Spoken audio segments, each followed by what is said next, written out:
Hello, and welcome to this episode of Madlogic Mysteries.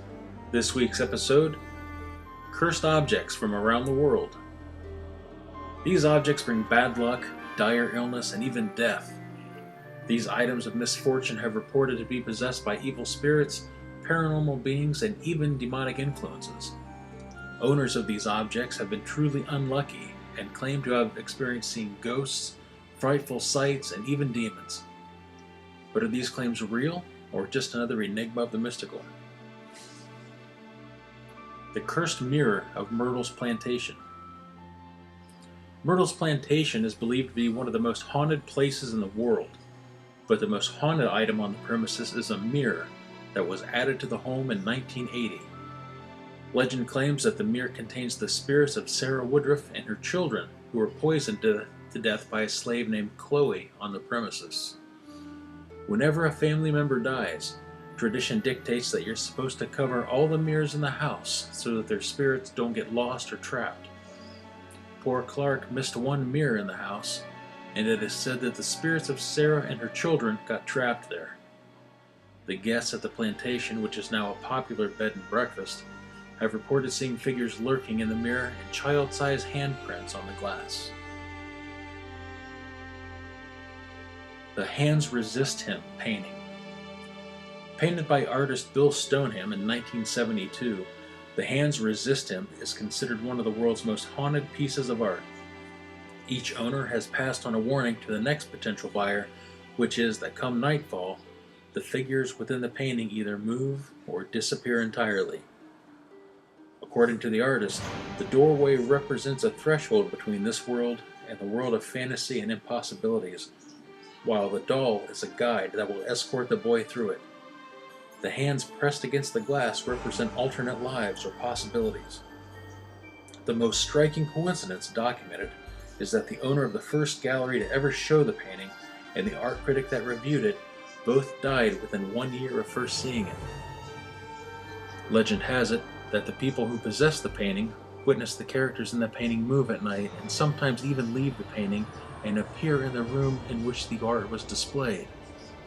Some people that have simply viewed the painting have complained about immediately feeling weak or sick.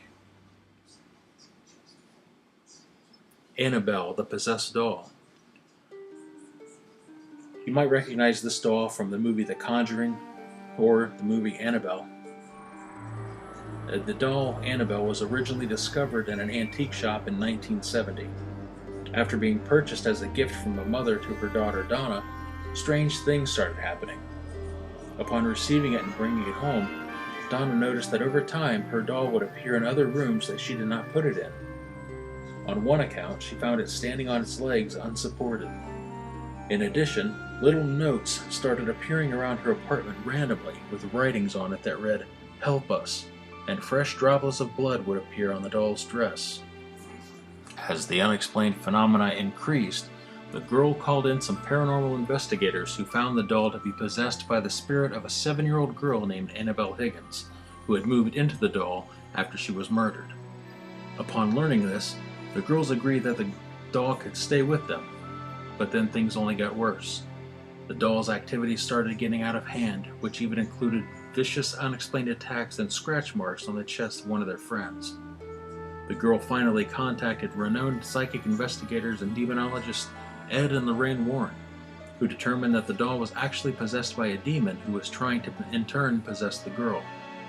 The doll was ultimately given to the Warrens, who put it in a glass cabinet where it remains to this day in their occult museum in Connecticut. The sign on the cabinet says, "Warning, positively do not open." The Dubbock Box. In 2001, a man named Kevin Manis purchased a wine cabinet that was auctioned at eBay and immediately started having terrible nightmares, as did the people around him. He decided to give the cabinet to his mother, who then suffered a stroke the very day she received it. Each owner since then has reported horrible events upon coming into the possession of the cabinet. Its last owner, Jason Haxton, developed a strange skin disease among other medical conditions. The origins of the box were traced back to a Holocaust survivor and is believed to be possessed by a Dubbock, a restless, usually malicious spirit in Jewish mythology believed to be able to haunt and possess the living, Upon learning this, Haxton, with the help of local rabbis, decided to hide the box from the rest of the world so it couldn't do any more damage, but its legend lives on. The Haunted Wedding Dress. In the mid-1800s, a girl named Anna Baker, who came from a wealthy family, fell in love with a low-class ironworker. They planned a wedding for which she bought a dress, but upon discovering her relationship, her father forbid the wedding. From that point on, she refused to marry anyone else and spent the rest of her life alone, bitter and angry, until her death in 1914. That wedding dress has since been put on display in her old bedroom at the old Baker Mansion. It's often been observed moving by itself, which could be attributed to a draft or something, except for the fact that it's in an airtight glass case. Some believe that it's Anna's spirit inhabiting the dress, dancing her wedding dance that she never got to have while she was alive. The Anguish Man Painting. Fascinated by its charm and somehow mysteriously drawn to it, Sean Robinson used to spend hours staring at the Anguish Man painting as a child, in his basement where it was hidden by his grandmother. After she died, Sean inherited the painting from her. He had his own family by then, and decided to hang the painting on the wall despite several arguments about it with his wife. If only he had listened to his wife. The house that Sean lived in started experiencing bizarre paranormal events, doors cracking in the middle of the night, followed by blood-curdling screams that seemed to be coming from nowhere. But the most horrifying experience of all was the nightmares that each and every member of the family had every night since they hung the painting, suddenly waking them up in the middle of the night. When Sean and his family could take it no more, they decided to investigate the painting's origin and found out something that was even more disturbing than the paranormal events. The artist who painted the Anguished Man committed suicide, but before he took his life, he mixed his own blood with the oil paint that he used for the painting. Upon learning this, Sean took the painting down, but it still resides in his basement in Cumbria, England, to this day. The Chair of Death. This notorious chair, also known as Bubsy's stoop chair, once belonged to convicted murderer Thomas Busby. Before he was hanged for his crimes, his final request was to have a meal at his favorite local pub. However, upon finishing his meal, he stood and proclaimed, "May sudden death come to anyone who dare sit in my chair." Since then, a supposed 63 people who have sat in the chair met their untimely deaths, some mere moments after sitting in it. When the number of deaths became too coincidental, the pub owner donated the chair to the Thirsk Museum in the UK in 1972. The chair is still there today, where it's been hung 5 feet off the ground in order to prevent anyone from sitting in it. The Maori warrior masks. The Maori warriors of New Zealand lived long ago and used to carve out masks before heading into battle. According to the Maori belief, any man who died in battle left his soul behind in one of the masks. Oddly, although the masks seemed to pose no threat to men, it was found that over time, women who were menstruating or pregnant that came close to the masks suffered complications or other unfortunate events. Several of the masks exist in a museum in New Zealand today, but are displayed with a warning that women that are expecting should not come close to the mask for their own safety and the safety of their child. It has never been explained why the perceived curse only seems to affect pregnant women, but it is best to not think of it as simply superstition because it's just not worth the risk. The Cursed Bassano Vase. The Bassano Vase was made from carved silver in the 15th century by an Italian maiden on her wedding night. That very same night, she was found murdered clutching the vase. After her death, the vase was passed on from family member to family member, with each dying an untimely death until the vase was hidden away. Unfortunately, in 1988, the vase was rediscovered with a note that read, "Beware, this vase brings death." The chain of death continued, with each new owner, claiming more and more lives. It was even offered to multiple museums, each refusing to take it due to the perceived curse on it. Where it remains now is unclear, but it is believed to be buried in a lead coffin somewhere that is not accessible. The Crying Boy Painting. The Crying Boy painting was produced by an artist named Giovanni Bergolin in the 1950s and quickly became famous, or rather infamous. Over the years, the painting became very popular and thus mass-produced and hung in many homes across Britain. However, it soon became widely reported that many of these homes mysteriously caught fire, with many of them burning completely to the ground. But as creepy as that is, the most disturbing thing is that in many of these homes, the painting of the crying boy was discovered absolutely untouched by the raging flames. Some regarded these fires as pure coincidences, but the undamaged paintings haven't been explained to date. The Curse of the Iceman. Discovered in 1991 in the Ötztal Alps of Italy, the mummy of Otzi, aka the Iceman, is believed to be of a man who lived around 3000 BC. His body was preserved by a glacier that surrounded him after he died of exposure. But after he was unearthed, the people linked to his discovery began to die, often in violent accidents. All 7 deaths, including the forensic pathologist Rainer Hinn, who died in a horrific car accident en route to give a speech about the Iceman, mountaineer Kurt Fritz, who died in an avalanche, hiker Helmut Simon, who discovered the Iceman during a hike with his wife, died after falling off from a mysterious hidden path, and still another discoverer was diagnosed with a blood disorder right after uncovering the Iceman. All these deaths can be linked to the Iceman, or rather the curse of the Iceman and his discovery. The Cursed Tomb of King Tutankhamun. The Tomb of King Tutankhamun, a 19-year-old Egyptian pharaoh, is probably one of the most famous curses of all time. King Tut's tomb was discovered by Howard Carter in 1922.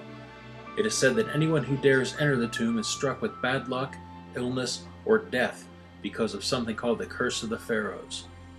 It is believed that the Howard Carter expedition was also struck by the curse, and almost everyone who was involved with the expedition died under mysterious circumstances. The first person to fall prey to the curse was Lord Carnarvon, financial backer of the excavation team.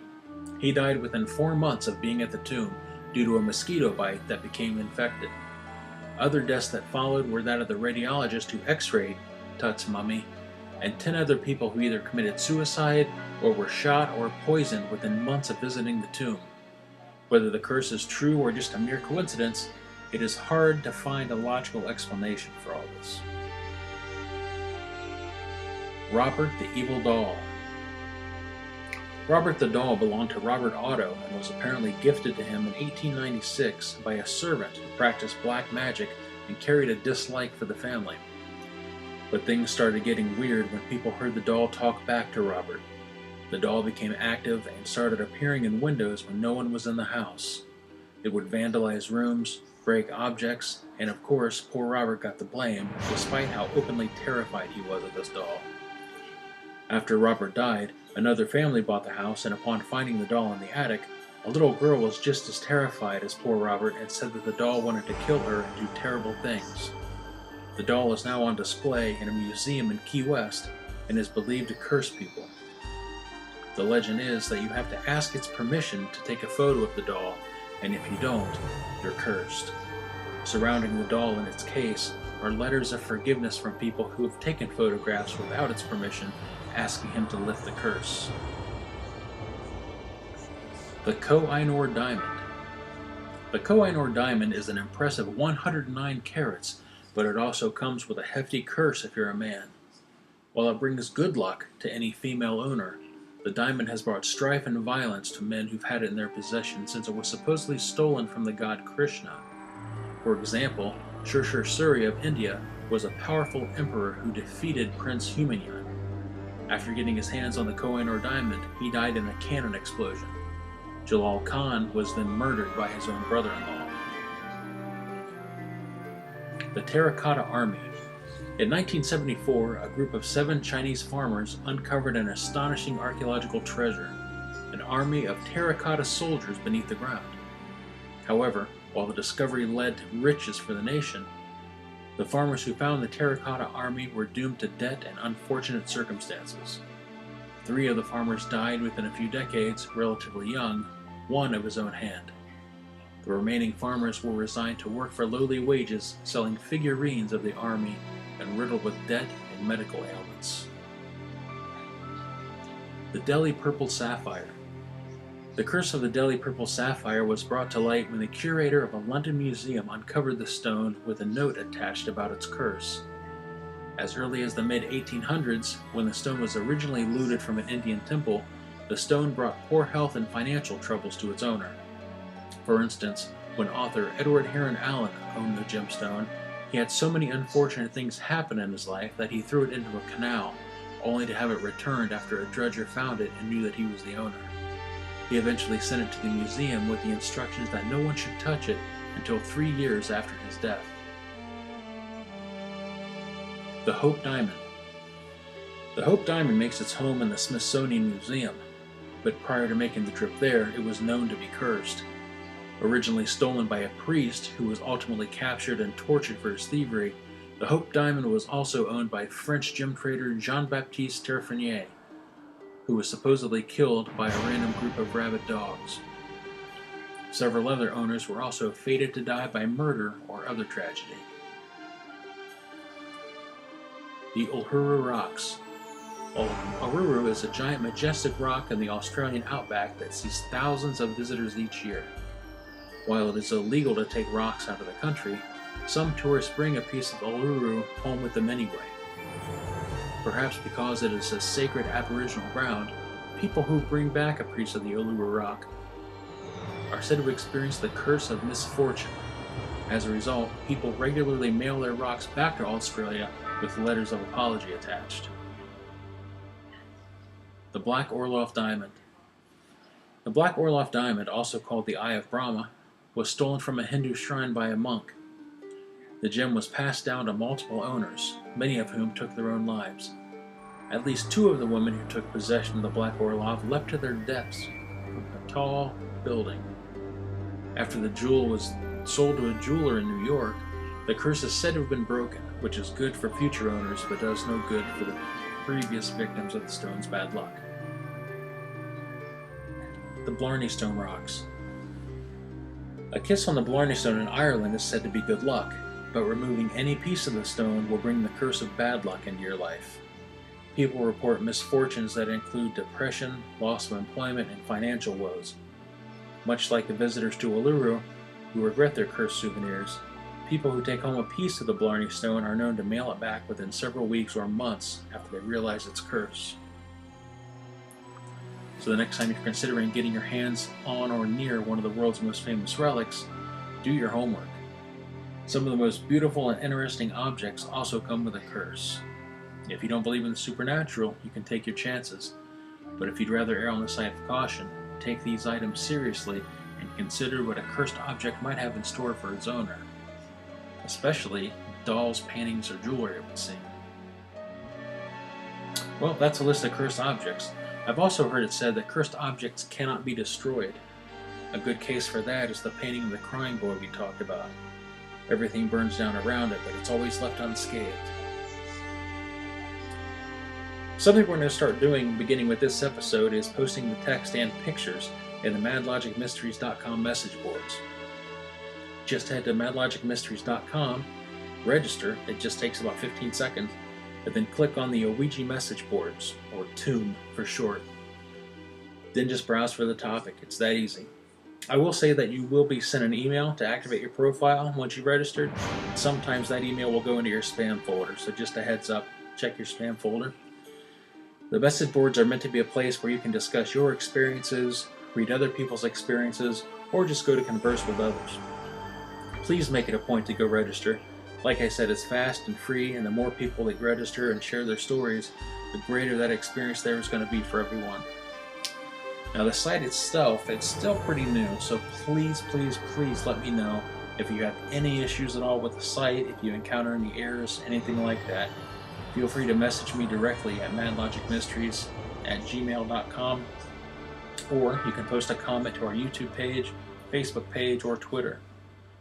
We've also started a podcast page on iTunes, in case you want to download and listen to these episodes, which is always nice when you're driving or jogging or mowing the yard. But really, thanks for all the continued support. We really appreciate it. You guys are the best, and I hope you're looking forward to our new episode next Wednesday. Until then, keep it creepy.